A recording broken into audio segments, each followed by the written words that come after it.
Hello मेरे प्यारे बच्चों, नमस्कार। उम्मीद करते हैं कि आप बहुत ही अच्छे होंगे। साथ ही साथ आपको मेरी वॉइस क्लियर सुनाई दे रही होगी और उसके अलावे आपको स्क्रीन भी क्लियर दिख रही है। अगर दोनों की दोनों चीज़ें क्लियर है, यानी कि सारी की सारी चीज़ें क्लियर है, तो आप लोगों से रिक्वेस्ट है कि आप लोग एक बार यस सर कमेंट कर दीजिए जल्दी से जल्दी। और मेरे प्यारे बच्चों, बिना आपका हम सब कीमती समय, आपकी कीमती समय को बिना बर्बाद किए मैं आपको आगे की जर्नी में ले चलता हूँ। यानी कि हम अपनी यात्रा को आज आगे कंटिन्यू करने वाले हैं। जैसा कि आप जानते हैं, पिछली क्लास में हम लोगों ने गुलाम वंश में यानी कि इल्तुतमिश के बारे में अध्ययन किया था।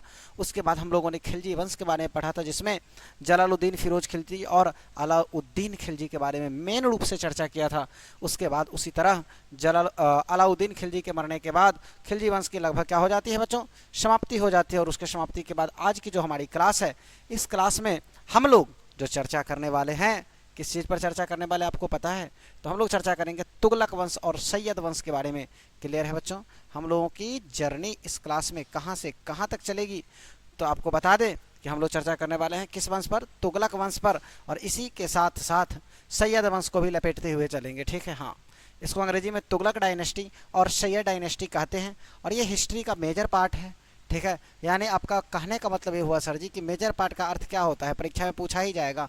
बिल्कुल मेरे भाई, पूछा जाएगा। और याद रखिएगा आपके एग्जाम में, ठीक है, इन तमाम एग्जामिनेशन जिसको आप बोर्ड पर देख रहे हैं, बस इसमें थोड़ा सा क्वेश्चन में जीके जीएस का वेटेज ज़्यादा होता है। बाद बाकी जितने भी क्वेश्चन हैं, इसमें आपसे कम से कम 3 से 4 क्वेश्चन पूछे जाते हैं।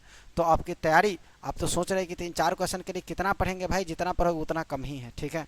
तो आइए आगे की ओर बढ़ते हैं, अपनी क्लास को कंटिन्यू करते हैं। ठीक है? चलिए, सबसे पहले शुरुआत हम करते हैं तुगलक वंश की। इसकी शुरुआत होती है 1320 से लेकर के 1414 तक। ध्यान दीजिएगा, 1320 से लेकर के 1414 तक इस वंश चलता है, तुगलक वंश। आपने देखा इस तुगलक वंश की जो शुरुआत हुई थी, इसके जो संस्थापक है, इसके जो बच्चों फाउंडर हैं, ठीक है, संस्थापक को हम लोग अंग्रेजी में क्या कहते हैं? तो फाउंडर कहते हैं। संस्थापक कहिए या आप क्या कहिए बच्चों? फाउंडर कहिए। ठीक है? दोनों सेम ही है। इसके जो संस्थापक कहिए या फाउंडर कहिए, वो गयासुद्दीन तुगलक है। वो कौन है बच्चों? तो गयासुद्दीन तुगलक, गयासुद्दीन तुगलक है। ठीक है? गयासुद्दीन तुगलक है, ये सबसे पहला शासक इसका बनता है। और इसने 1320 में इसकी शुरुआत की है, इस वंश की स्थापना की है। किस वंश की? तुगलक वंश की। ठीक है? 1320 से लेकर के मात्र 1325 तक, यानी कि 5 सालों के लिए ही इसने क्या किया है बच्चों? शासन किया है। 5 साल के लिए इतना मार झगड़ा ताम झाम किया है। ठीक है? इसके हम अगर बच्चों असली वास्तविक नाम की बात करें, इसका एक्चुअल नेम अगर हम देखें, वास्तविक नाम हम अगर देखें बच्चों, तो इसका वास्तविक नाम था गाजी मलिक। मतलब क्या लग रहा है? जाना पहचाना नाम आपको लग रहा है या नहीं लग रहा है? गाजी मलिक से आपको कुछ याद आ रहा होगा। और याद अगर आ रहा है तो आप मुझे कमेंट करके बताइए कि ये गाजी मलिक है कौन। जल्दी से जल्दी बताइए बच्चों। अगर आपको किसी की याद आ रही है, यानी कि इसकी याद आ रही है कि ये है कौन, तो आप मुझे कमेंट करके बताइए ये है कौन। जल्दी, गाजी मलिक कौन है बताइए जल्दी। ये गाजी मलिक अलाउद्दीन खिलजी का ही सेनापति था, या सेनापति था। क्या लिखेंगे हम लोग बच्चों कि यह सेनापति था। किसका? तो अलाउद्दीन खिलजी का। यह किसका सेनापति था बच्चों? तो अलाउद्दीन खिलजी जी का। ठीक है? अलाउद्दीन खिलजी का यह क्या है? सेनापति है। ठीक है? और आपने देखा था कि मंगोल का जो चौथा आक्रमण हुआ था, उस समय यही गया था लड़ाई करने मंगोलों से, और मंगोलों को हरा करके सीरी में ही क्या किया? अपनी राजधानी जब अलाउद्दीन खिलजी बनाता है तो इसी को बोला कि भाई तुम वहाँ का देखो, सारा कुछ संभालो। ठीक है ना? और यही गाजी मलिक आगे चल करके एक वंश की स्थापना करता है। वह वंश कौन सा कहलाता है बच्चों? तो वह वंश कहलाता है हमारा तुगलक वंश। कौन सा वंश कहलाता है बच्चों? तुगलक वंश। ठीक है? अब हम इस तुगलक वंश में आए हुए अनेकों शासकों के बारे में पढ़ेंगे। बड़ी दिलचस्प कहानी है इसके बारे में। ठीक है? चलिए, बिना आपके समय को बर्बाद किए हुए, अगर किसी बच्चे को स्क्रीनशॉट लेना है तो आप इसको ले सकते हो। ऐसी सारी की सारी बातें आपके लिए हमने स्लाइड में लिख करके लाया है। ठीक है?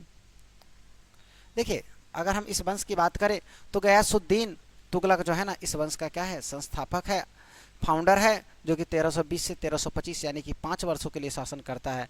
और इसने एक उपाधि धारण की थी। वह उपाधि किस चीज़ का है? तो मालिक उल गाजी की उपाधि इसने धारण की थी। किसकी? मलिक उल गाजी की उपाधि इसने धारण की थी। और ये कब किया था? तो मुगलों को हराने के बाद धारण किया। जब मुगल को इन्होंने हरा दिया, सॉरी बच्चों, यहाँ पर मुगल नहीं, यहाँ पर मंगोल होगा, माफ़ी चाहते हैं। यहाँ पर क्या होगा, मंगोलों को। ये टाइपिंग मिस्टेक है भाई, मेरा गलती नहीं है, ठीक है। मंगोलों को हराने के बाद, ठीक है, मंगोल को जब ये हराता है ना, तो मंगोलों को हराने के बाद ही इसने मलिक उल गाजी की उपाधि धारण की थी। और इसके हम अगर वास्तविक नाम की बात करें तो हमने अभी आपको बताया इसका वास्तविक नाम मेरे प्यारे बच्चों क्या है, गाजी मलिक। आप कहेंगे सर जी हिंदी में भी तो नहीं लिखे हैं, खाली अंग्रेजी में लिख दिए हैं, तो लीजिए इसको हम हिंदी में कहेंगे गाजी मलिक। अब तो क्लियर है, ठीक है। और इसने एक सिटी, एक शहर की स्थापना कराई थी, जिस शहर का नाम क्या है, तुगलकाबाद। भाई वैसे भी तुगलक वंश पढ़ रहे हैं तो वो तो उसी पर स्थापित कराएगा ना, तो उसने एक सिटी की स्थापना कराई, जिस सिटी का नाम क्या है, जिस शहर का नाम क्या है, तुगलकाबाद। आगे देखिए, कह रहा है कि यह एक पहला ऐसा शासक था जो सिंचाई के लिए नहर बनवाया। यानी कि देखिए पहला ऐसा शासक था, अधिकतर शासक आया गया, खाया पिया लूटा, लेकिन यह एक ऐसा शासक था जिसको किसानों की भी फिक्र थी, चिंता थी। और यही शासक आकर के यहाँ पर हम क्या करता है बच्चों, तो किसानों के लिए नहर निर्माण करने का कार्य करता है। और यही वो शासक था जिसने डाक सेवा भी शुरू किया था। और डाक सेवा से इतना सुविधा हुआ कि दिल्ली से लेकर के देवगिरी तक मात्र 4 दिनों में चिट्ठी पहुंच जाती थी। वही बात कह रहा है अगला कि डाक सेवा इसने शुरू किया और मात्र 4 दिन में बच्चों दिल्ली से लेकर के, कहाँ से, दिल्ली से लेकर के देवगिरी, जो कि कहाँ पर है, महाराष्ट्र में था, ठीक है। दिल्ली से लेकर के देवगिरी तक महज 4 दिनों में चिट्ठियाँ क्या होती थी, खत क्या होता था, पहुंच जाता था, ठीक है। उसके बाद कह रहा है बच्चों इनका बेटा था, इनका क्या था, गाजी मलिक का एक बेटा था, गयासुद्दीन तुगलक का एक बेटा था, ठीक है। और उस बेटे का नाम था जौना खान। क्या नाम था, जौना खान। 1321 में यह अपने बेटे को तेलंगाना मिशन पर, यानी कि तेलंगाना अभियान पर भेजता है कि बेटा अब तुम बड़ा हो गया और अब जाओ और तेलंगाना पर अधिकार करो। देखो मुगल शासक हो, चाहे कोई भी शासक हो बच्चों, ठीक है ना। हालांकि अभी मुगल शासक की शुरुआत तो नहीं हुई है, उसके बारे में हम चर्चा नहीं की है, बाबर के साथ शुरू होगा। और अभी तो हम लोग कहाँ पहुँचे हैं, अभी 1300 कुछ के आसपास में ही है, ठीक है ना, 1321 में पहुँचे हैं, समझे। धीरे धीरे धीरे धीरे हम वहाँ पहुँचेंगे। 1526 से मुगल साम्राज्य की स्थापना होती है, मुगल सल्तनत की स्थापना होती है, ठीक है। तभी वहाँ पहुँचने में थोड़ी सी दूर है, ठीक है। इसी में वो डायलॉग मिलेगा ना, दिल्ली अभी दूर है, ठीक है। तो क्लियर है बच्चों। तो इसका बेटा है जौना खान, इसने अपने बेटे को तेलंगाना मिशन, तेलंगाना अभियान पर भेजा कि जाइए और तेलंगाना पर अधिकार करके आइए, अधिकार कीजिए, ठीक है, हाँ। और उसका बेटा जाता है और तेलंगाना अधिकार करता है और कह रहा है कि फर्स्ट अटैक वारंगल पर करता है और डिफीटेड मतलब हरा देता है। डिफीटेड का मतलब क्या होता है बच्चों, हरा देता है। किसको, काकातीय रूलर, यानी कि काकातीय वंश का जो शासक था ना, आपने देखा था प्रताप रुद्रदेव एक शासक था कि है, था, खिलजी वंश में ही था, ठीक है ना जी, जिसने हार मानी थी और इसने वही क्या किया, उसको हराया। और उतना ही नहीं, कह रहा वारंगल को मिला लेता है, किस चीज़ में, सुल्तानपुर में वारंगल को मिला लेता है, क्लियर है। और इसका नाम बदल देता है, वारंगल से क्या बदल दिया, सुल्तानपुर। तो उम्मीद करते हैं मेरे प्यारे बच्चों कि ये 2 महत्वपूर्ण बात आपको समझ में आया। पहला कि मोहम्मद गयासुद्दीन तुगलक एक ऐसा शासक है जिसने नहर के निर्माण सिंचाई के लिए सबसे पहले करवाया था। और दूसरी बात, इसने डाक सेवा, महत्वपूर्ण कार्य क्या होगा, इसने डाक सेवा शुरू करवाया था, जिससे महज 4 दिनों में दिल्ली से देवगिरी, जो कि काफ़ी दूर हुआ करता था, वहाँ पर चिट्ठी पहुँचाने का काम होता था, जिसे पहले महीनों लग जाते थे, ठीक है। उसके अलावे इसका एक बेटा था जिसका नाम बौना खान नहीं, जौना खान था, ठीक है। इसका एक बेटा है जिसका नाम क्या है बच्चों, जौना खान। 1321 में उसको तेलंगाना अभियान पर, तेलंगाना मिशन पर भेज देता है। और जब वह तेलंगाना मिशन पर जाता है तो उस समय क्या करता है, वो अटैक करता है, फर्स्ट अटैक वारंगल पर, जहाँ पर काकातीय वंश का शासन था, और उसको डिफीट यानी कि उसको हरा देता है। और हराने के बाद वारंगल का नाम बदल करके सुल्तानपुर रख देता है। तो उम्मीद करते हैं मेरे प्यारे बच्चों, मैं जो आपको बातें बताने की कोशिश कर रहा हूँ वो सारी की सारी बातें आपको स्पष्ट रूप से समझ में आ रही है। तो आइए थोड़ा सा और आगे बढ़ें और हम आगे चर्चा करते हैं, ठीक है, अन्य कुछ महत्वपूर्ण बिंदुओं पर। करें सेकेंड अटैक, पहला अटैक तो हम लोगों ने देख लिया, ठीक है। अब तेलंगाना पर हुआ, अब दूसरे अटैक को देखिए। करें सेकेंड अटैक ऑन जाजनगर। यहाँ पर बच्चों जाज होगा, जाय नहीं होगा, ठीक है। जाजनगर इन उड़ीसा, उड़ीसा में एक जगह है जाजनगर, उस पर यह क्या करता है, अटैक करता है। और लेकिन उस समय उसका शासक की अगर उसके बात करें उड़ीसा की, तो वो थे भानुदेव द्वितीय। वहाँ के शासक कौन थे, भानुदेव द्वितीय, ठीक है, भानुदेव बच्चों, भानुदेव द्वितीय है, ठीक है। और ये जगह कौन सा है, उड़ीसा,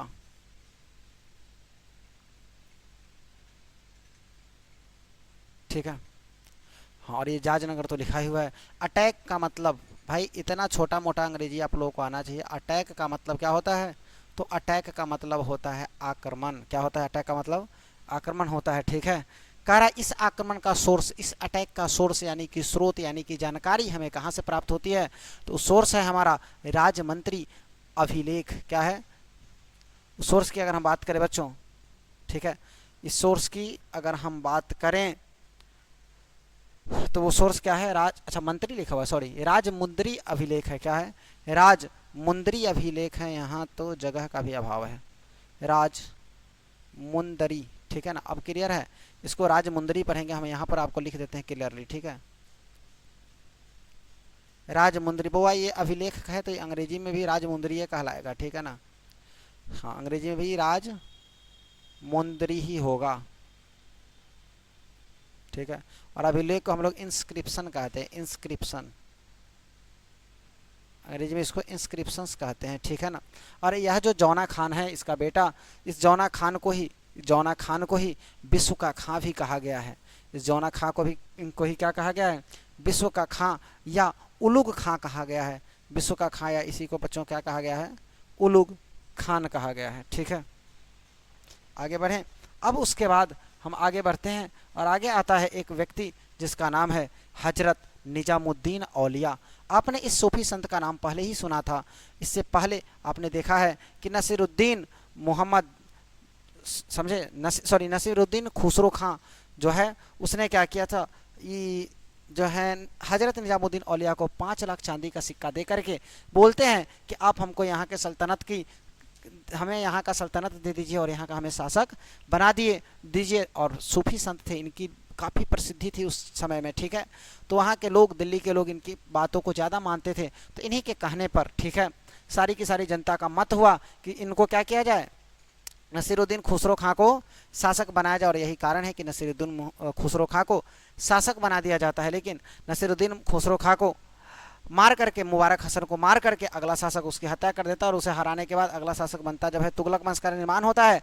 गाजी मलिक जब अगला शासक बनता है बच्चों, तो इसके बनने के बाद ये कहता है जा करके इस हजरत निजामुद्दीन औलिया को कि महाराज ऐसा है कि आपने जो 5 लाख रुपया लिया है, 5 लाख चांदी का टंका या सिक्का, जो आपने 5 लाख चांदी के जो सिक्के लिए हैं ना, उससे नसीरुद्दीन खुसरो खां से वो चांदी का सिक्का वापस कर दीजिए। ठीक है, क्योंकि वो ना आपको पैसा दे करके बना है, हम तो अपने बल पर बने हैं। ठीक है, पराक्रम के कारण बने हैं हम यहाँ का शासक, तो हम आपको वो पैसा नहीं देंगे। हम वो पैसा जो मिला है आपको वो क्या करिए? वापस आप राजकोष में कर दीजिए। लेकिन वो कहता है अरे अच्छा मजाक चल रहा है क्या? पैसा हम तुमसे लिए हैं, जिससे लिए हैं उससे को देंगे, वो तो पहले ही मर चुका है। ये पैसा देने से सूफी संत क्या करते हैं? इनकार कर देते हैं। और इनके इनकार करने पर दोनों के बीच में काफ़ी ज़्यादा अनबन होना शुरू हो जाता है, भेद मतलब ज़्यादा, हाँ अनबन शुरू हो जाता है, मुठभेड़ टाइप का समझिए, बातों बातों की लड़ाई, क्योंकि युद्ध तो हो नहीं सकता है संत के साथ, समझे, तो बातों बातों की लड़ाई शुरू हो जाती है दोनों के बीच काफ़ी। और वही बात कर रहा है कि एक सूफी संत थे, ये एक सूफी संत, ये काफ़ी प्रसिद्ध संत थे, और इसी ने और कह रहा है इनसे गयासुद्दीन ने वो चांदी के सिक्के वापस करने को बोला। ठीक है, देखिए हम हर एक बातें, जो बातें मैं बोल रहा हूँ ना, कुछ बच्चों का कहना होता है कि सर आप बोलते हैं बहुत कुछ, लिखाते हैं बहुत कम। ठीक है, ज़्यादा बोलते हैं और कम लिखाते हैं।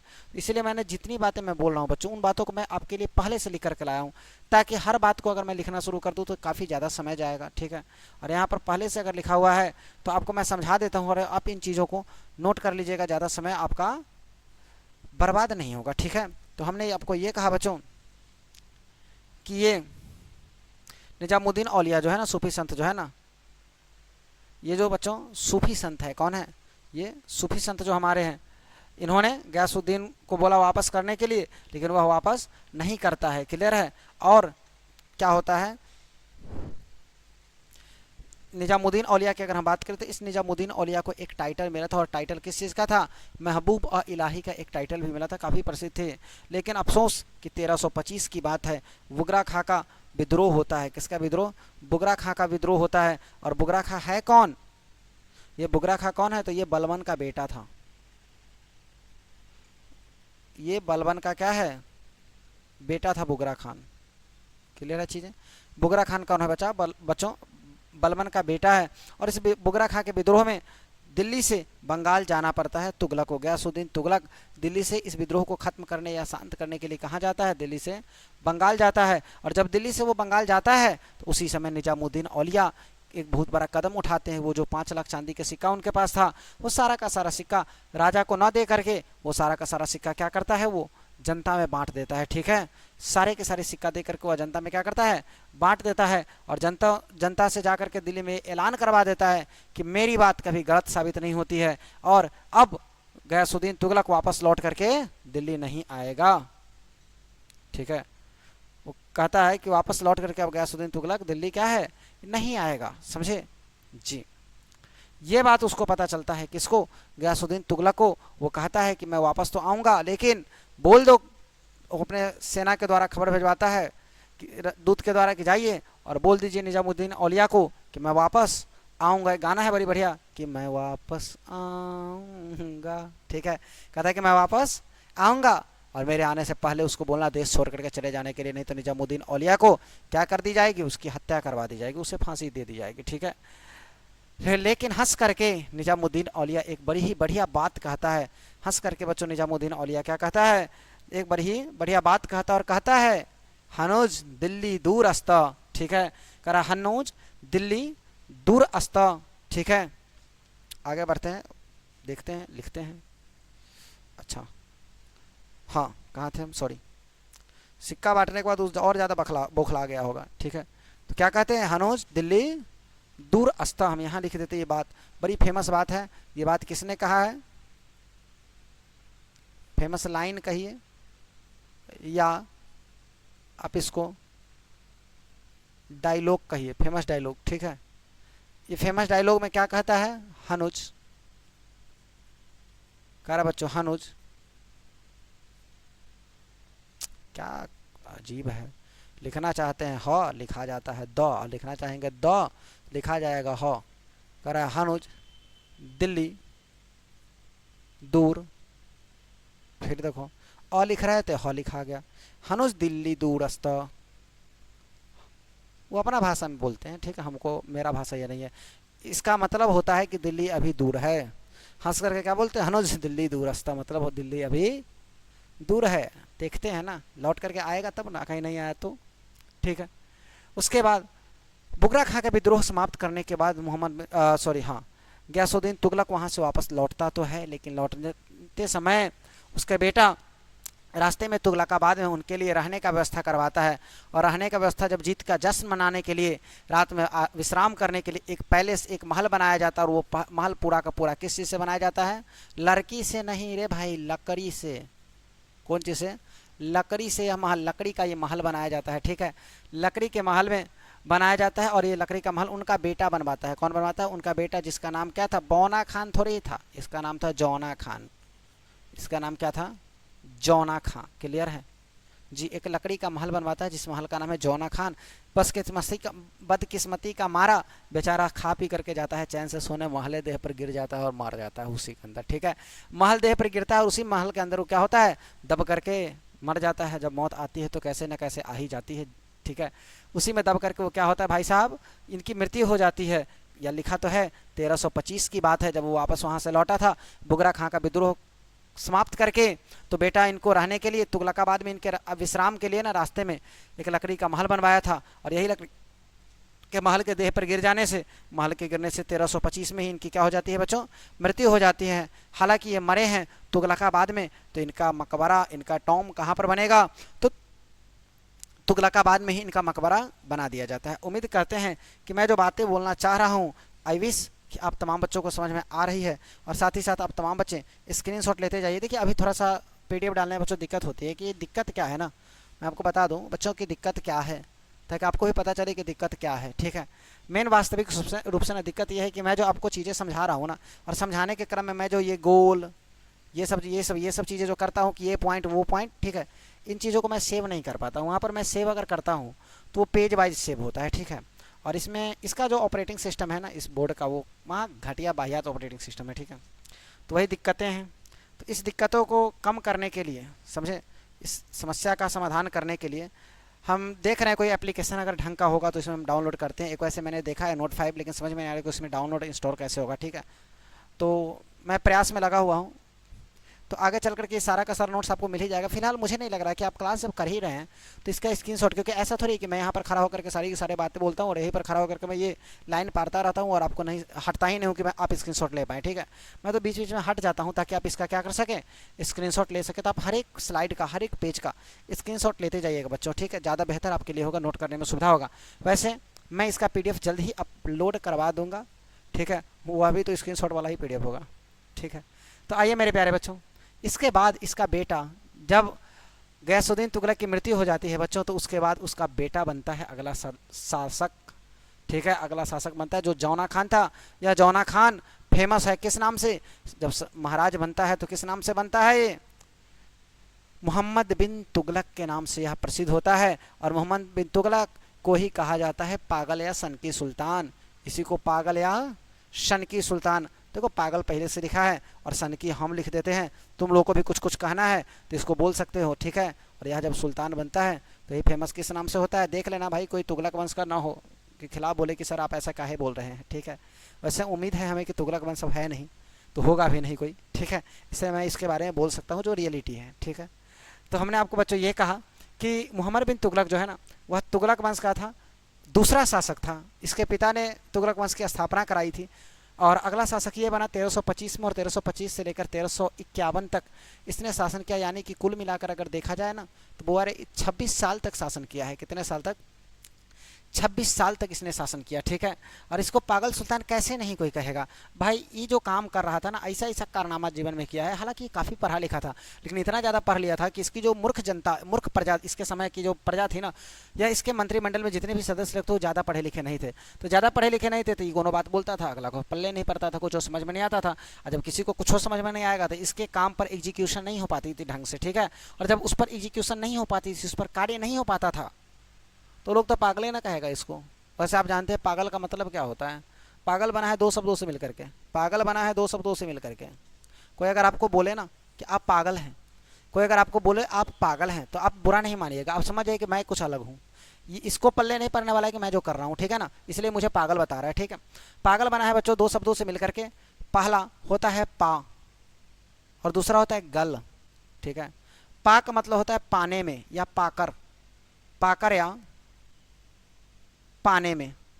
और गल का मतलब होता है लीन, जो किसी चीज को पाने में, किसी की चीज की चाहत में। मुझे यूपीएससी निकालना है, मुझे बीपीएससी निकालना है, मुझे एसएससी निकालना है। कोई एसएससी की तैयारी कर रहे हो, कोई यूपीएससी की, कोई बीपीएससी की, सारे के सारे लोग तैयारी करने में लगे हुए हैं, ठीक है ना। ये आपकी पागलपन है। अगल बगल का लोग कहता है अरे कितना पढ़ता रहता है, महा पागल। अरे भाई तू जी ले अपनी ज़िंदगी, इंजॉय कर, मस्ती कर, चल बाहर सिगरेट पी।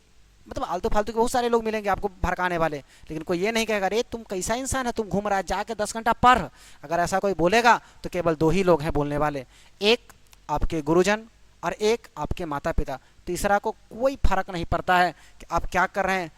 देखिए हमेशा कहते हैं मेहनत बुआ जम करके करो, क्यों, क्योंकि आपको जीवन में दो में से किसी एक को खुश तो करना ही पड़ेगा। अगर आप सफल होते हैं तो आपके माता पिता खुश होते हैं, और अगर आप नहीं सफल होते हैं तो आपके पड़ोसी खुश होते हैं, ठीक है। हाँ, तो ये चीज़ है बच्चों। तो पागल अगर आपको कोई बोले तो आप समझिए कि हम कुछ पाने में लीन है, इतना ज़्यादा व्यस्त हैं, इतना ज़्यादा लीन है, ठीक है ना, कि इसको पल्ले नहीं पड़ने वाला है कि हम करने क्या वाले हैं और कार्य क्या रहे हैं, ठीक है। एलोन मस्क की बात तो आप लोग जानते ही हैं, जो कि दुनिया का सबसे अमीर आदमी अब तक था, अभी ओरेकल कंपनी के मालिक दुनिया के सबसे अमीर आदमी बने हैं, ठीक है। इससे पहले जो है ना, आप अगर देखिए एलोन मस्क को ना, एक ऐसा इंसान, ठीक है, जो घर तक बेच देता है कंपनी के लिए, घर तक बिजनेस के लिए बेच देता है, भाड़ा पर रहता है, ठीक है। घर बेच करके कोई बिजनेस करने जाएगा क्या? लोग उसको वाकई पागल कहते थे। और अभी कसम को सोचो तो कोई कि किसी को अगर बिजनेस अच्छा सा करने का मन हुआ, वो अपना घर बेच दे, सब कुछ बेच बाच दे, ठीक है, ज़मीन तो पहले ही चला जाए, बाद में घर उड़ भी बेच दे, तो उसको लोग पागल ही कहेगा ना, अच्छा थोड़ी कहेगा। और आप रूम रेंट लेकर कर रहे हैं, बिजनेस कर रहे हैं, तो ये बातें हैं। तो ऐसे लोगों को लोग पागल ही कहते हैं। लेकिन आज के समय में देखिए, आज के समय में देखिए, ठीक है, क्लियर चीज़ यहाँ तक। तो बच्चों मेहनत करिए, अगर लोग पागल कहे तो बुरा नहीं मानिएगा, क्योंकि पागल का सही अर्थ आज आपको पता चल गया होगा, पाने में लीन। अगर आप किसी चीज़ को पाने में लीन है देन यू आर अ पागल, ठीक है। अगर नहीं है तो आप एक अच्छा स्टूडेंट भी नहीं है, ठीक है, क्योंकि स्टूडेंट के अंदर में वो जुनून होती है कि वो जो कुर्सी है वो कुर्सी मेरी है, ऐसा। जैसे अभी आप जानते हैं ना, ईडीओ का वैकेंसी निकला है 937 पोस्ट पर, ठीक है, बिहार एसएससी का वैकेंसी निकला है 1500-1400 कुछ पर, ठीक है। तो आपको पागल बनना होगा, आपको ये मन में सोच करके चलना होगा। मैंने एईडीओ का देखा है बच्चों, ये लगभग 935 सीट है एईडीओ में, बीपीएससी एईडीओ का, ठीक है ना।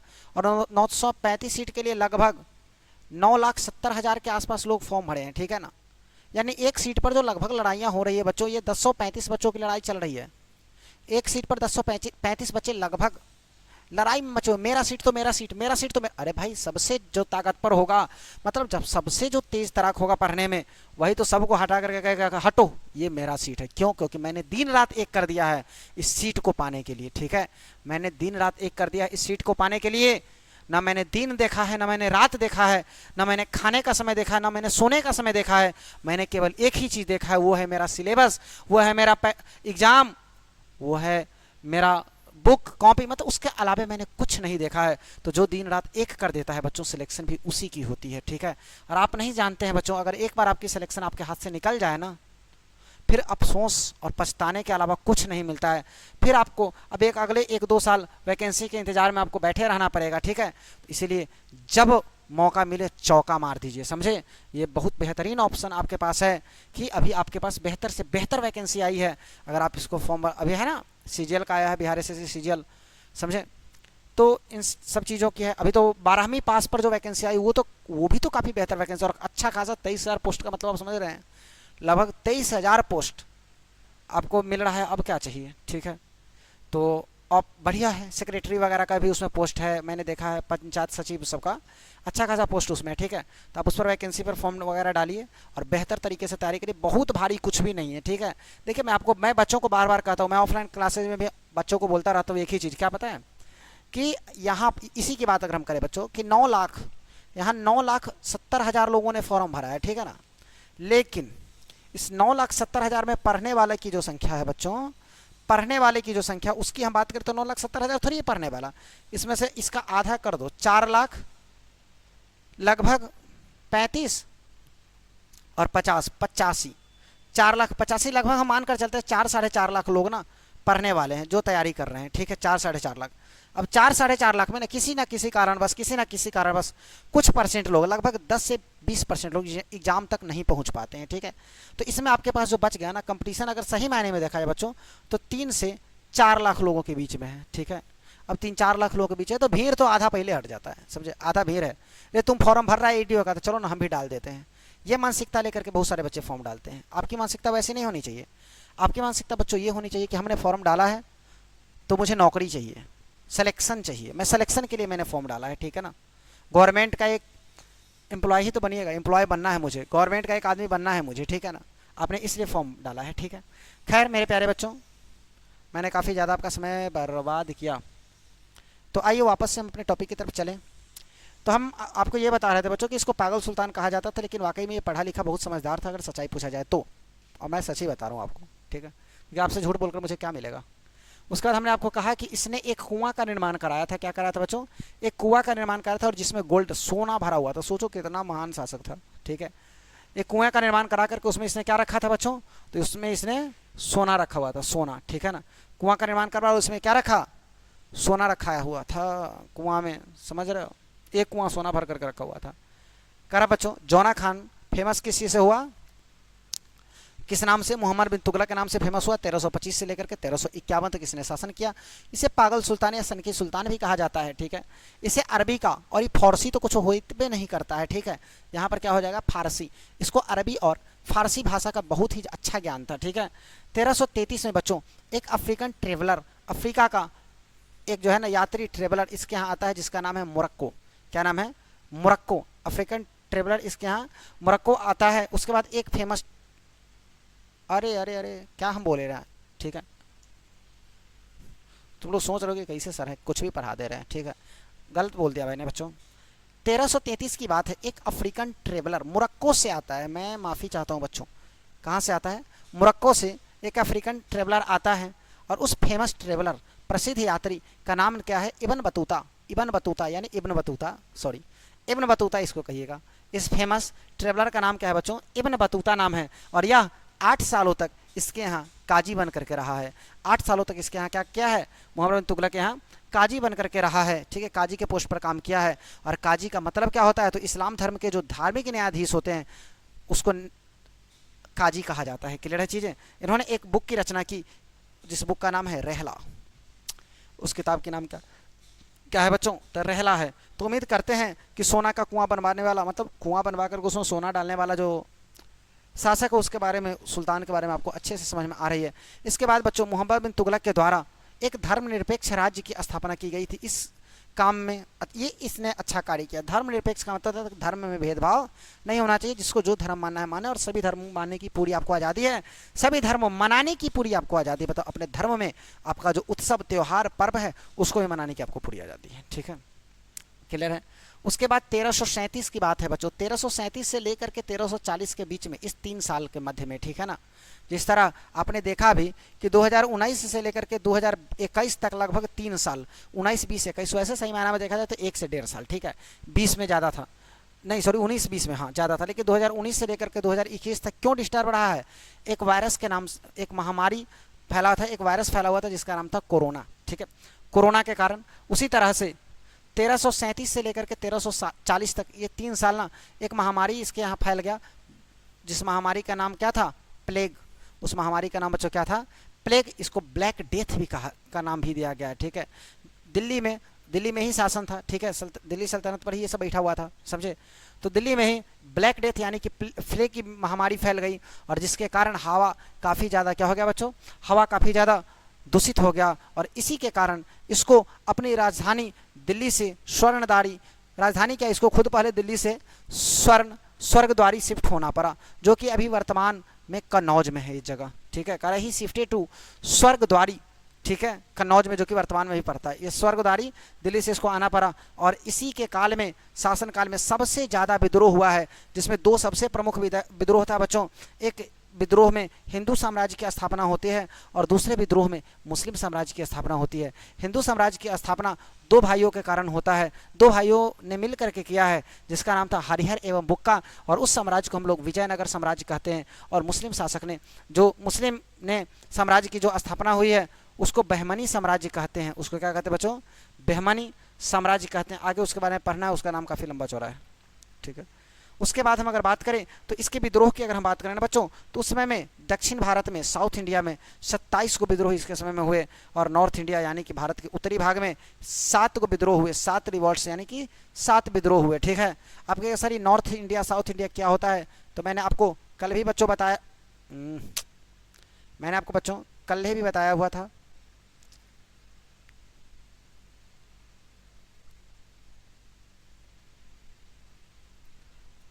ये है हमारा भारत का जो ऊपरी हिस्सा है ना, ये वाला हिस्सा क्या है बच्चों, तो ये हमारा कहलाता है नॉर्थ इंडिया। ये ऊपर वाला भाग जो है ना, इसी को हम लोग नॉर्थ इंडिया कहते हैं, इसी ऊपर वाले भाग को, ठीक है ना। और ये जो हमारा नीचे वाला भाग है, इसी को हम क्या बोलते हैं, हम लोग इसी को बोला जाता है,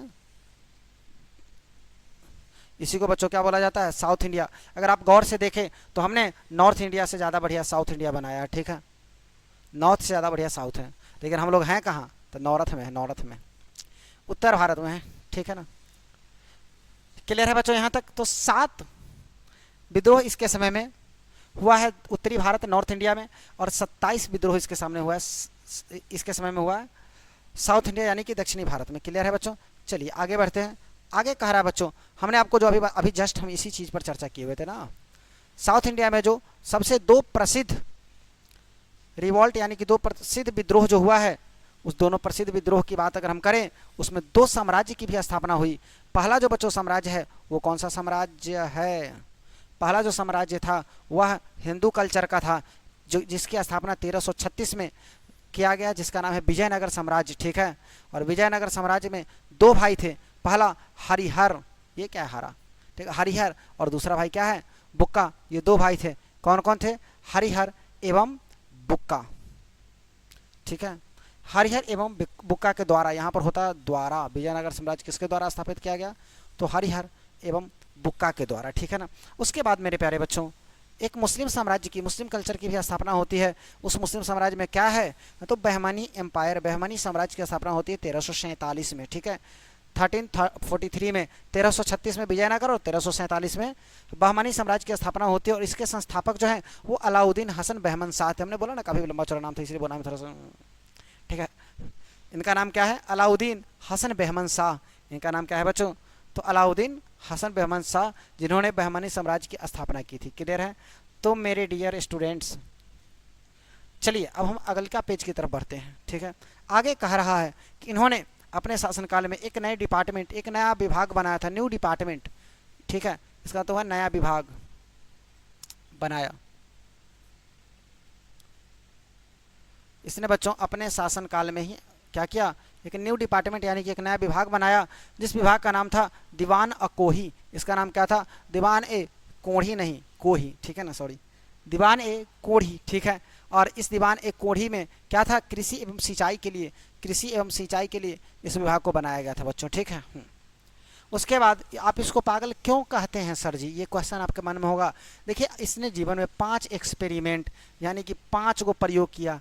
ऐसा अजीबोगरीब प्रयोग कौन करता है भाई? ठीक है, 5 प्रयोग इसने अपने जीवन काल में किया बच्चों। ठीक है ना, वो 5 प्रयोग में क्या था? सबसे पहला प्रयोग इसने किया बच्चों, कह रहा है दोआब क्षेत्र में टैक्स की वृद्धि। दोआब क्षेत्र किसे कहते हैं सर? तो थोड़ा सा मैं इसको समझा रहा हूँ बच्चों। यहाँ पर देखिए, देखो ये एक नदी बह रही है। हमें नहीं लग रहा है कि इस नदी के बहने से आप लोगों को कोई दिक्कत होगा, क्योंकि इससे बाढ़ नहीं आने वाली है। ठीक है जी, एक ये नदी इधर भी बह रही है। ठीक है, ठीक है, ये 2 नदियाँ क्या हो रही है बच्चों? बहे जा रही है। नदी है तो पानियों होबे करेगा। ठीक है ना, नदी है तो नदी में क्या है बच्चों? पानी है। ये भी नदी है तो ये नदी में क्या है? पानी है। लेकिन आपको पता है क्या कि इस दोनों नदी के बीच में, मेरे प्यारे बच्चों, इस दोनों नदी के बीच में थोड़ी सी जगह खाली भी है। ये अगर गौर से आप देखें तो ये दोनों नदी के बीच में, यहाँ पर देखिए गौर से, क्या है? थोड़ी सी जगह दे दे तू मुझे अपने घर को बनाने के लिए। ये गाना मेरा वाला है, ठीक है ना, समझे? ये रहा इसका घर है तो घर के आगे कल भी होबे करेगा। वैसे तुम कहोगे सर नदी है तो कल का क्या जरूरी है भाई, पोखरी का पानी पिएगा। ठीक है ना, हाँ। तो ये देखिए 2 नदी हैं। ठीक है, यहाँ पर बच्चों 2 नदियाँ हैं, और इस दोनों नदी के बीच में जो ये खाली जगह है ना, इसी को दोआब क्षेत्र कहते हैं या दोआब कहते हैं। ठीक है, 2 नदियों के बीच जो खाली स्थान होता है बच्चों, उसी को क्या कहा जाता है? दोआब। अब समझ में आया बउआ कि 2 नदी के बीच में जो खाली जगह होगा, उखनिये को हम क्या कहेंगे? उखनिये को हम कहेंगे दोआब क्षेत्र। क्या कहेंगे? दोआब क्षेत्र कहेंगे। ठीक है ना, तो वही कह रहा है दोआब क्षेत्र में टैक्स बढ़ा दिया। क्या किया? टैक्स बढ़ा दिया। ठीक है, उसके बाद कह रहा है दिल्ली से देवगिरी, एक मिनट थोड़ा सा पेन चेंज कर लिया जाए। कह रहा है दिल्ली से देवगिरी या दौलताबाद इसने अपनी राजधानी को स्थानांतरित करने का पूरा प्रयास किया। ऐसा ना शासक था कि लोग नहीं जाता था उसको ठोठिया करके ले जाता था, पीट करके ले जाता था कि चल। बूढ़े लोगों को ना, कितना तो बेचारा रास्ते में मर गए, लाखों आदमी को लेकर के यहाँ से गया, कई हजार आदमी रास्ते में मर गए, बच्चे बूढ़े सबको ले करके जा रहा था, पीट करके ले जा रहा था। पता, लेडीज सब नहीं जाती थी, महिलाएं नहीं जाती थी, लड़कियां नहीं जाती, बाल पकड़ के इसका सेना ले जाता कि चल यहाँ से, कहाँ जाना है? दौलताबाद में राजधानी बना, तुमको नहीं पता है क्या? दिल्ली में सब दिन रहेगी। वैसा ने अभी प्लेग वायरस महामारी फैला हुआ था 325 के आसपास, कितना था जो भी हो। ठीक है, प्लेग वायरस, सॉरी 1337 से 40 के बीच में ना प्लेग वायरस फैला हुआ था कि अभी देख रहे हो ऐसा महामारी आ रहा है, चलो यहाँ से सब आदमी कहाँ चलेंगे? दौलताबाद। और ये दौलताबाद राजधानी को स्थानांतरित करने का कोशिश कर रहा था, समझे? जो नहीं जाता तो घिसिया के ले गया। और ऐसा था कि क्या किया कि दिल्ली में जितना भी चिड़िया सब था, बढ़िया तोता उता, कबूतर उबूतर, सब को भगा दिया, वहाँ से उड़ा दिया। ठीक है, कौवा ला करके रख दिया कि कौवा रहेगा तो कोनो नहीं रहेगा। ठीक है, कौवा के बीच में काँव काँव काँव सुबह से शाम तक वो करता रहेगा, उसके बीच में कौन आएगा घर बना करके रहने? ठीक है, तो अपने आप सब छोड़ छाड़ करके भाग जाएगा देवगिरी। तो यही दिल्ली से देवगिरी, ये सबसे पागलपन इसको इसलिए माना जाता है, सबसे पगला। ठीक है, कि दिल्ली से देवगिरी से बहुत लंबी कहानी है, बहुत मजा आता है। ठीक है, उसके बाद बच्चों इसने सांकेतिक मुद्रा का प्रचलन किया, हाई भी इसका गलत निकल गया। ठीक है, यो में गड़बड़ा क्या गया कि ये जो सांकेतिक मुद्रा निकाला बच्चों, वो ब्रॉन्ज का निकाला और लेदर का निकाला, लेदर का कॉइन और ब्रॉन्ज का कॉइन। यहाँ ब्रेंज नहीं, यहाँ पर ब्रॉन्ज होगा। ब्रॉन्ज मतलब वही तांबा वगैरह होता है। ठीक है, तांबा, अब तांबा का तो घर में बर्तन था, सांकेतिक मुद्रा था, कोई प्रयोग संकेत चिपका दिया है, वह मुद्रा अब चलेगा। बस क्या था, घर का आदमी सब काम धंधा छोड़ करके बैठा घर में ला रहे, तांबा वाला बर्तन सबला सबको फोड़ करके जाली बना दिया। उसी का जैसे सांकेतिक मुद्रा वो बना लेता था, इसका तुरंत एक कॉपी फोटो स्टेट होना शुरू हो गया। इसलिए अंत में यह सांकेतिक मुद्रा भी इसको क्या करना पड़ा बच्चों, बंद करना पड़ा। लेदर का बनाया, लेदर का क्या था, जूता चप्पल लोग निकाल करके बेल्ट खोल खोल करके उसका डिजाइन बना करके छाप बना करके मतलब लेदरों का कॉपी पेस्ट करना शुरू कर दिया था। इसीलिए इसको अंततः लेदर का भी कॉइन क्या हुआ, अंत में बंद हो गया, नहीं चला। उसके बाद खुरासान अभियान में भी इसको विफलता मिला। अफगानिस्तान का जो है ना शासन व्यवस्था थोड़ा सा चरमरा गया था, यानी कि गड़बड़ हो गया था, ठीक है। और अफगानिस्तान का जो शासन व्यवस्था गड़बड़ा गया था ना, इसमें ही क्या करता है, इसका सोचता है हम चाहते हैं फ़ायदा उठाने, अफगानिस्तान पर युद्ध करके लड़ाई करके अफगानिस्तान को जीत लेंगे और वहाँ पर अपना आधिपत्य स्थापित कर देंगे। पूरा के पूरा सेना को 1 साल का सैलरी तैलरी सब पेमेंट वेमेंट कर दिया कि ले पैसा और चलो लड़ाई करने चलते हैं। कहाँ, अफगानिस्तान। 1 साल का खाने पीने का पूरा पूरा खर्चा उर्चा दे करके, पैसा वैसा दे करके निश्चिंत, अब तो लड़ाई होबे करेगा। अफगानिस्तान जब गया तो स्थिति खराब था, जो स्थिति सुधर गया, ठीक है। इसके जाने से पहले वहाँ की स्थिति में वापस से संतुलन आ गई। ले अब जाओ लड़ाई करने, ठोठिया करके भगा देगा घरे, ठीक है। तो वहीं पर क्या होती है बच्चों, वो भी इसका खुरासान अभियान विफल हो जाता है। उसके बाद कराचील अभियान पर भेजता है। अब इतना सेना को हम कहते 1 साल का खर्चा पानी दे दिया तो घर में बैठ करके क्या करेगा। आप देखते होइएगा, आप किसी मजदूर को अगर घर में काम करवाने के लिए लाते हैं ना, और काम अगर 2 पहर में ख़त्म करके बोले कि महाजन हमको आज का पगार दे दीजिए ना, हम जा रहे हैं, ठीक है, तो आप क्या दे दीजिएगा। आपके मन में एक ही भावना होती है, देखिए अच्छे तो वही होते हैं जो दे करके जो भाई काम खत्म हो गया, बात खत्म। लेकिन आपको मैं एक एग्जाम्पल सबसे बढ़िया देता हूँ बच्चों, प्राइवेट स्कूल की, ठीक है ना। प्राइवेट स्कूल में टीचर को सैलरी दी जाती है, ठीक है, प्राइवेट स्कूल में टीचर्स को सैलरी दी जाती है, तो उनको ना गुलामों की ज़िंदगी मिलता है प्राइवेट स्कूल में। अगर आपको गुलाम बनना है ना, वास्तव में आपको पता करें कि गुलाम कैसा होता था। हम सुनते अंग्रेज गुलाम कर लिया, हम सुने गुलाम वंश था, ये गुलाम होता कैसा है। तो आप किसी प्राइवेट स्कूल में जा करके जॉब कर लीजिए, आपको पता चल जाएगा कि रियल में गुलाम क्या होता है, ठीक है जी। और वैसे हम बड़े लेवल की प्राइवेट स्कूल की बात नहीं कर, बहुत सारे अच्छे प्राइवेट स्कूल हैं, लेकिन मैं उस लेवल की प्राइवेट स्कूल की बात करता हूँ जिस स्तर पर हम लोग जा सकते हैं, ठीक है। तो गुलाम की अगर बात करें तो वहाँ पर क्या होता है ना कि देखो स्कूल में क्या है ना, गर्मी का छुट्टी है लेकिन तुमको बुलाया जाएगा, समझे। स्कूल में क्या है ना, कोनो चीज़ का छुट्टी है, रिजल्ट निकला है, एग्जाम इससे 4 दिन का छुट्टी है, लेकिन टीचर को बुलाया जाता है। क्यों, क्योंकि उसको पैसा देते हैं। कुछ नहीं तो कम से कम आइए, बैठिए, बतियाइए, कुछ कुछ होता क्या करना चाहिए सर, तो कैसे करना चाहिए सर, करके 3 घंटा 4 घंटा 5 घंटा का तुम्हारा टाइम बर्बाद करेगा, उसको तुमको छोड़ देगा। तो वही होता था कि 1 साल का पेमेंट दे दिए तो या भागल सब चला जाएगा, फिर भाग जाएगा घर बैठ करके करेगा क्या। तो सोचा कि चलो इसको कहीं और भेज देते हैं। सबको कराची अभियान पर कराची भेज दिया कि चलो वहाँ पर चलेंगे और वहाँ पर आक्रमण करना, वहाँ पर अधिकार करेंगे, उसको चलेंगे चाइना लूटने, चाइना पर अभियान करेंगे या भागा कहेंगे चाइना इससे लुटाएगा, ठीक है। लेकिन अब क्या हुआ कि इतना ज़्यादा ठंडा पड़ा, कराची में बर्फबारी होना शुरू हो गया कि कह रहा आधा सेना बर्फबारी और ठंड से ही इसका क्या होता है बच्चों, मर जाता है। यानी कि इहो ले दे करके क्या हो गया, बैठ गया। पहला द्वाब क्षेत्र में वृद्धि, टैक्स वृद्धि किया। दूसरा दिल्ली से देवगिरी यानी दौलताबाद अपना राजधानी स्थानांतरित किया, ठीक है। उसके बाद सांकेतिक मुद्रा का प्रचलन किया। उसके बाद खुरासान अभियान किया। उसके बाद कराची का अभियान किया। बस हो गया। यही 5 अभियान इसने अपने जीवन काल में क्या किए हैं और ये पांचों का पांचों अभियान में इसको क्या मिला, विफलता मिला। तो इसीलिए तो यह पागलबा सुल्तान कहलाता है, ठीक है, पागल सुल्तान कहलाता, सॉरी। देखो मैं बार बार कह रहा हूँ बच्चों, मैं आपको केवल मस्ती के साथ पढ़ाने का प्रयास करता हूँ। मैं आपको ना इन चीज़ों को आपके दिमाग में कनेक्ट करना चाहता हूँ कि आपको ऑलवेज मतलब हमेशा के लिए ये चीज़ें याद हो जाए, ठीक है। तो मेरी बातों का कोई गलत इंटेंशन नहीं निकालिएगा। अगर मैं इसको बार बार पगलवा कह रहा हूँ ना, तो आप ये मन में नहीं सोचिए कि कैसा गवार मास्टर है कि इतना बढ़िया शासक को पगलवा कह रहे हैं, ऐसा कुछ नहीं, ठीक है ना। अगर कोई तुगलक वंश के लोग हैं तो हमें माफ़ कर दीजिएगा। हम आपके भावनाओं का, हमारा उद्देश्य आपकी भावनाओं को ठेस पहुंचाना कतई नहीं है, ठीक है। बस ये पढ़ाने के लिए और आपको समझाने के लिए ऐसा कहा जा रहा है, ठीक है। तो मेरे प्यारे बच्चों, उसके बाद 1351 की बात है। ये बात कब की है बच्चों, 1351 की बात है। करा रिवॉल्ट इन थट्टा, सिंध में, ठीक है। करा थट्टा विद्रोह में ये जाता है और थट्टा विद्रोह में पहुंचने से पहले सिंध में जब ये पहुंचता है तो एक रात पहले इसको एकदम हाई फीवर, तेज बुखार लग जाता है। और वही बुखार इसको कहता है चलो ना यहाँ से रे बउआ, कितना लोगों को परेशान करेगा। एकदम हाई बुखार लगता है, तेज बुखार इसको लग जाता है। और इसी हाई फीवर में क्या होता है, इसकी मृत्यु हो जाती है। लेकिन ये जो मृत्यु होता है, मृत्यु से पहले इसका चचेरा भाई इसके साथ गया था, ठीक है। मोहम्मद बिन तुगलक का बुआ कौन, चचेरा भाई, यहाँ पर दिया होगा, अच्छा नहीं दिया है, ठीक है, हम लिख देते हैं यहाँ पर। इसका चचेरा भाई जो है ना बच्चों, वह इसके साथ गया था, जिसका नाम है फिरोज शाह तुगलक। 1351 से 1388 तक उसका शासन रहा। इसने अपने चचेरा भाई को क्या कर दिया, अपना उत्तराधिकारी बना दिया। ये मरने से पहले अपना चचेरा भाई जो है इसी को उत्तराधिकारी घोषित करके मर गया। ठीक है, क्लियर है चीज़ें। और मरा कहाँ पर, सिंध में। और इसका मकबरा बच्चों कहाँ बनता है, इसका मकबरा तुगलकाबाद में बनता है। बड़ा प्रेम था इसको तुगलकाबाद से। ठीक है, और यहीं से जब इसका भाई फिरोज शाह तुगलक शासन में आता है तो इसने इस्लाम राज्य की क्या कर दी, स्थापना कर दी। इस्लाम राज्य की क्या करता है बच्चों, स्थापना करता है। तो my dear student, I wish कि आपको चीज़ें समझ में आ रही है। और इसके शासनकाल की तुलना अकबर ऑफ सल्तनत पीरियड, यानी सॉरी सल्तनत पीरियड ऑफ अकबर, ये उल्टा लिखा गया है। ठीक है ना, हम यहाँ लिख दे वैसे क्या आपको समझ में आ गया। ठीक है, इसकी तुलना अकबर से की जाती थी। ठीक है ना, इसने 6 शहर का स्थापना कराया, 6 शहर बसाया। यह पहला हिसार, दूसरा है बच्चों फिरोजाबाद। पहला हिसार है, दूसरा फिरोजाबाद है। तीसरा बच्चों क्या है, फिरोजपुर है। देखिए, अच्छा सॉरी गलती बोला गया क्या, पहला हिसार है, ठीक है। दूसरा फतेहाबाद है। फतेहाबाद इसने अपने बेटे फतेह खान के नाम पर बसाया था। और तीसरा बच्चों फिरोजपुर है।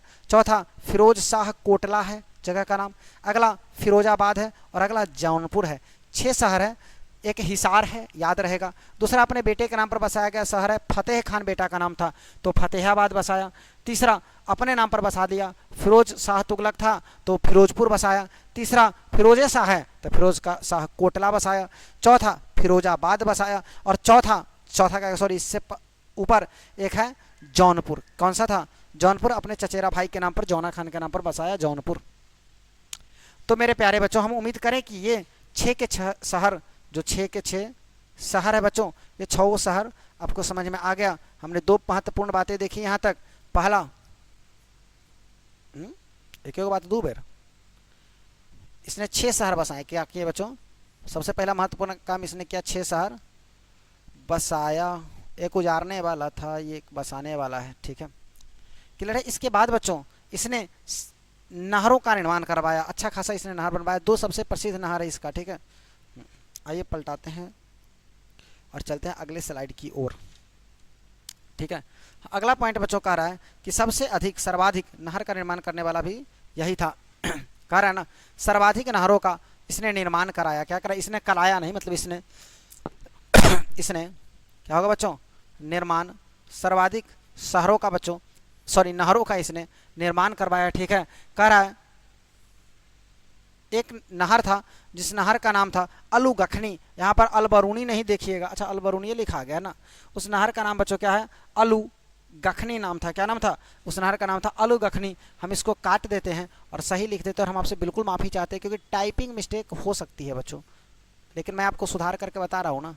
अलुगखनी, इसने एक नहर बसाया और उस नहर का नाम क्या था, अलुगखनी था। ठीक है, अलुगखनी नहर की लंबाई लगभग 150 मील थी और यह यमुना से लेकर के हिसार शहर तक था।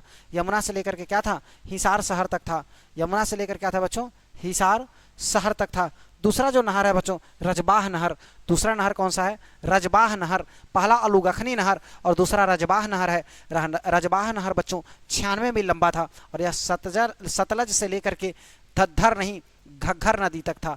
घग्घर, सतलज से लेकर यह घग्घर नदी तक था। क्लियर है चीजें।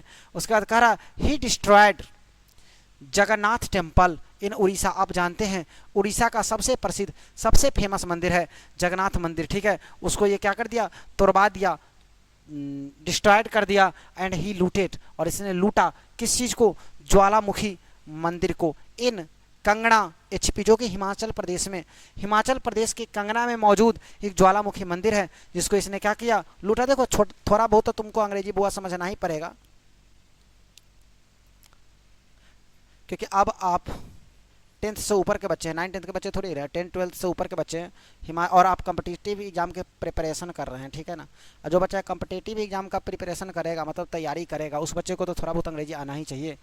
ठीक है, तो मेरे प्यारे बच्चों उसके बाद कह रहा है first sultan who applied jizya on Brahmin. देखो आई से पहले दुख इसीलिए होता है हमको भी थोड़ा सा, ठीक है, कि इससे पहले क्या था ना, इससे पहले जितना भी शासक आया उसने जजिया अप्लाई किया, लेकिन ब्राह्मण, विधवा और विकलांग पर जजिया छूट था, जजिया माफ था। लेकिन पहला एकलौता ईसन सुल्तान था जिसने ब्राह्मणों पर कहा कि भाई पंडित जी आपको भी देना पड़ेगा जजिया। ठीक है ना, इसने ब्राह्मण पर भी क्या कर दिया, जजिया लगाया, लेकिन एक अच्छा काम भी किया। ठीक है, ये एंड का साइन है, इसके नीचे बातें लिखी गई है, इसको हटाइए दो ना। इसने एक अच्छा काम किया कि सती प्रथा पर प्रतिबंध लगा दिया। सती प्रथा क्या होती है? देखिए एक चीज़ से पहले आप देखोगे अलाउद्दीन खिलजी के समय में पद्मावती जो है ना, उन्होंने जौहर कर लिया था। दो वर्ड है, एक जौहर एक सती प्रथा, दोनों में आगे में जलता है, ठीक है, दोनों में आग में ही जलता है। सती प्रथा में क्या होता है, अगर किसी स्त्री का पति देहांत कर जाते हैं ना, डेथ कर जाते हैं, तो उसी चिता पर जल करके मर जाना। औरत क्या करती थी, किसी अपने पति के मरने पर उसी चिता पर जल करके मर जाती थी, उसी चिता पर साथ में मर जाती थी, तो वो सती हो जाती थी, उसको सती होना कहते थे, ठीक है, और ये प्रथा सती प्रथा कहलाती है। क्लियर है? लेकिन जौहर की अगर हम बात करें बच्चों, तो जौहर क्या होता है, तो जौहर जो होता है ना, उसमें आत्मदाह किया जाता है, उसमें पति के साथ नहीं मारा जाता है, ठीक है, उसमें आत्मदाह किया, आग लगा करके उसमें खड़ा हो गए, जल गए, ठीक है, वो होता है जौहर। तो जौहर और सती प्रथा आपको समझ में आ गया होगा। उसके बाद इसने मंदिरों में सबसे ज़्यादा गुंबदों का निर्माण करवाया। 4 प्रकार का ये लोगों पर, अपने जनता पर टैक्स लगाया। पहला खराज था, दूसरा जकात था, तीसरा जजिया था, और चौथा खुगस था। बच्चों पहला जो खराज टैक्स है ना, यह भूमिकर टैक्स था, यानी यह टैक्स आपको भूमि पर लगता था, जमीन पर लगता था, ठीक है। दूसरा जकात, यह मुसलमानों को का एक प्रकार का गुप्त दान है, या मुसलमान का एक प्रकार का क्या है बच्चों, गुप्त दान है, ठीक है, ये हर हाल में देना होता है मुसलमान को, और देते भी हैं मुसलमान, और ऐसा दान है कि दाहिना हाथ से दे दिया, बाएं हाथ को पता भी नहीं चला कि दान दिया है मैंने, ठीक है। तीसरा है बच्चों जजिया, जजिया जो कि गैर मुसलमान पर लगता है, ठीक है, काफिरों पर लगता है। और अगला खुगस, युद्ध में जो चीज़ें लूटे हुए धन जो होते थे, उस पर सेनाओं को, सेनापति को क्या किया जाता था, टैक्स देना पड़ता था। क्लियर है चीज़ें? तो मेरे प्यारे बच्चों हम उम्मीद करें और ये उम्मीद करके चलते हैं। अच्छा वीडियो बीच बीच में रुक जा रही है, जिसके लिए मैं आपसे बिल्कुल माफ़ी चाहता हूँ बच्चों, लेकिन मैं आपको रियलिटी बताऊँ कि मेरी इसमें कोई गलती नहीं है, ठीक है ना, और मेरे हाथों में कुछ है भी नहीं कि मैं इसको सही कर पाऊँ।